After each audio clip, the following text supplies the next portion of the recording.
The first colony ship limped into Earth's orbit like a dying animal, its hull scarred black and bleeding atmosphere into the void. Captain Elena Vasquez pressed her face against the observation deck window as the Kepler's Dream docked, her breath fogging the glass. Inside that ship were the last survivors of New Geneva, 3,000 souls, reduced to 300 in the span of 6 hours. The alien alliance called themselves the Hegemony, and they had come with fire. The refugee camps sprawled across Earth's continents like infected wounds. In the Australian outback, Maya Rodriguez clutched her daughter's hand as they waited in line for food rations. 6 months ago, she had been a terraforming engineer on Proxima Station. Now she was nothing but a number in a database of the displaced. "Mama," her daughter whispered, "when can we go home?" Maya's throat tightened. There was no home. The Hegemony had glassed Proxima Station from orbit, turning to decades of human dreams into radioactive slag. Admiral Chen stood in the war room beneath Geneva, staring at the holographic display of human space. Red crosses marked each destroyed colony, 17 worlds, 43 stations, 60 million dead. The politicians above argued about surrender terms, while refugees streamed past his windows. But Chen wasn't listening to politicians anymore. He was listening to the silence where human voices used to sing across the galaxy. "Begin phase blackout," he whispered to his aide. "It's time they learned what happens when you try to erase humanity." The first Hegemony diplomatic transmission arrived on a Tuesday morning, broadcast simultaneously to every human settlement and ship. The alien spokesperson, a crystalline being that sparkled like broken glass, spoke in perfect English. "Inferior species, designated human, will cease expansion beyond Sol system. Failure to comply results in total extinction. You have 7 solar rotations to acknowledge submission." The message ended with footage of New Geneva burning, its cities melting like candles under Hegemony plasma bombardment. Earth's response came not through diplomatic channels, but through the sudden disappearance of every human vessel beyond the asteroid belt. Commercial ships, science stations, deep space probes, everything simply vanished, as if humanity had suddenly decided to crawl back into its home system like a beaten dog. The Hegemony Council laughed in their crystal towers, convinced the human problem had solved itself. They were wrong. In the hidden shipyards of Titan, thousands of human workers labored in shifts that never ended. Elena Vasquez, no longer a captain but now something harder, oversaw the construction of ships that had no names, only numbers. These vessels were painted void black and equipped with engines that burned cold. "How many?" she asked the chief engineer, a grizzled man named Torres who had lost his son at New Geneva. 200 completed, another 300 in final assembly. He replied, "They'll never see us coming." The first Hegemony outpost died on a Thursday. The aliens called it Nexus 7, a communications relay serving 12 star systems. One moment it was transmitting routine status reports. The next, it was an expanding cloud of metallic debris. No distress signal, no survivors, no evidence of what had destroyed it, except for a single message broadcast on all frequencies. For New Geneva, Earth, Maya Rodriguez had traded her engineer's tools for weapons training. In the converted aircraft hangar outside Perth, she practiced with plasma rifles alongside former shopkeepers, teachers, and accountants. The instructor, a scarred Marine named Patterson, watched them with grim approval. "The aliens think we're farmers and miners," he told the class. "They're about to learn that humans are the best killers this galaxy has ever seen." Maya's hands no longer shook when she pulled the trigger. The Hegemony scrambled to understand the attacks. Their intelligence networks, perfected over millennia of conquest, found nothing. The humans had seemingly evaporated from deep space, leaving behind only ghosts that struck without warning. Admiral Kethvar, the Hegemony's supreme military commander, studied the tactical reports with growing unease. "They attack our weakest points," he told the Council. "Communications relays, supply depots, isolated research stations. They're trying to blind us." What he didn't say was that it was working. Elena Vasquez stood on the bridge of Strike Ship 0047, watching through her viewport as Hegemony colony designation Thal9 burned beneath them. The agricultural world had housed 12 million aliens, now it was a tomb of ash and twisted metal, its atmosphere choked with the smoke of burning cities. "Target eliminated," reported her weapons officer, a woman whose family had died at Kepler Colony. "All population centers destroyed. No survivors detected." Elena nodded, feeling nothing but cold satisfaction. "Next target, Thal." The Hegemony's first real victory came at the Battle of Rigel Station, where they managed to destroy 3 human strike ships. The Crystalline Council celebrated briefly until they realized what they had actually accomplished. Hidden among the wreckage, human engineers recovered bodies and technology.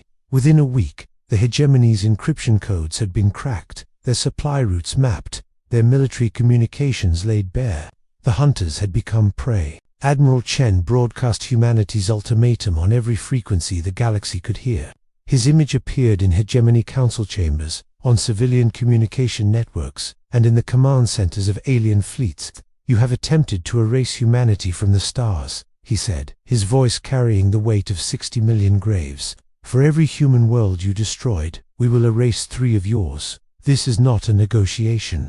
This is a promise." The transmission ended with coordinate 17 Hegemony worlds, marked for death. The alien alliance began to fracture. The Rethka, who had joined the Hegemony for protection, watched their colonies burn and questioned their loyalty. The crystalline beings who led the alliance spoke of honor and destiny, but honor meant nothing to parents watching their children's bones turn to ash. "The humans fight like demons," whispered Rethka Admiral Zephys to his second-in-command. "Perhaps we chose the wrong side." Maya Rodriguez led the ground assault on mining station Korvac 6. The Hegemony had turned it into a fortress. Convinced their energy shields and automated defenses would stop any human attack, they hadn't counted on human ingenuity or human fury. Maya's team used mining equipment to tunnel directly into the station's core, emerging in the command center like ghosts rising from graves. The alien defenders surrendered within minutes, faced with humans who fought with the desperate fury of the dispossessed. The Hegemony tried diplomacy one last time.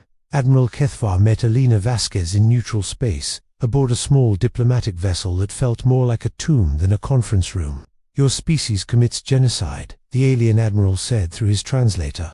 "You have become what you claim to despise."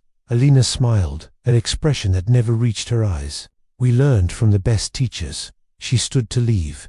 "The only question now is whether you'll surrender or die fighting." On Earth, the refugees had become soldiers, the soldiers had become ghosts, and the ghosts had become legends. Children in the camps sang songs about the nameless ships that sailed between stars, carrying death to those who had tried to erase humanity. Maya's daughter drew pictures of burning alien cities with the proud precision of a child who understood justice.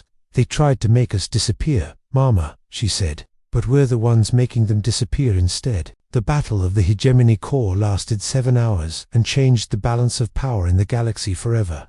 Alina Vasquez led 300 human ships against the crystalline beings' home system, where they had ruled for 10,000 years. The aliens threw everything they had into the defense orbital fortresses, automated defense grids, and a fleet that outnumbered the humans 5 to 1. None of it mattered. Humans had learned to fight in the dark between stars, and darkness was their element now. Admiral Chen stood in his war room, watching status reports flow in from across human space.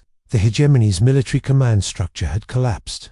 Their alliance was fragmenting as member species fled to save themselves.